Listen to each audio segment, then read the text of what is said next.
श्री गणेशाय नमः। श्री गंगा सप्तमी वैशाख शुक्ल सप्तमी तिथि के दिन मनाई जाती है।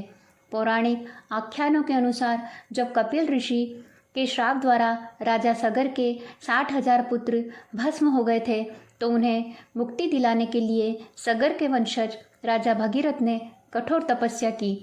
ब्रह्मा जी के वरदान से गंगा जी को पृथ्वी पर आना पड़ा। भगीरथ को आदेश मिला कि यदि स्वर्गलोक से गिरती हुई गंगा पृथ्वी लोक पर पड़ेगी तो सीधी पाताल लोक में चली जाएगी, इसीलिए इसको संभालने वाला कोई दिव्य पुरुष होना चाहिए। तब राजा भगीरथ ने भगवान शिव को तपस्या से प्रसन्न किया। कहा जाता है कि वैशाख शुक्ल सप्तमी को जैसे ही गंगा स्वर्गलोक से पृथ्वी पर आने लगी तो भगवान शिव ने अपनी जटाओं में उसको संभाल लिया। इस कारण यह पर्व श्री गंगा सप्तमी के नाम से मनाया जाता है। वैशाख शुक्ल सप्तमी को ही गंगा जी ने शिव जी की जटा में प्रवेश किया था। 32 दिन तक शिव जी की जटा में निवास करती रही। देवताओं और भगीरथ के प्रार्थना करने पर भगवान शिव ने गंगोत्री में जाकर अपनी जटाओं में से एक लट को खोल दिया और वहाँ से गंगा ज्येष्ठ शुक्ल दशमी तिथि को पृथ्वी पर अवतरित हुई। यह दिन गंगा दशहरा के नाम से प्रसिद्ध है। गंगा सप्तमी का पर्व पूरे मानव समाज को पवित्रता और शुचिता का संदेश देता है। गंगा में स्नान करना और मन को पवित्र रखना दोनों का ही परस्पर संबंध है। गंगा में स्नान करने से पापों से मुक्ति होती है, यह सही नहीं है। गंगा उन्हीं पापों से मुक्त करती है जो उनसे अनजाने में हुए होते हैं।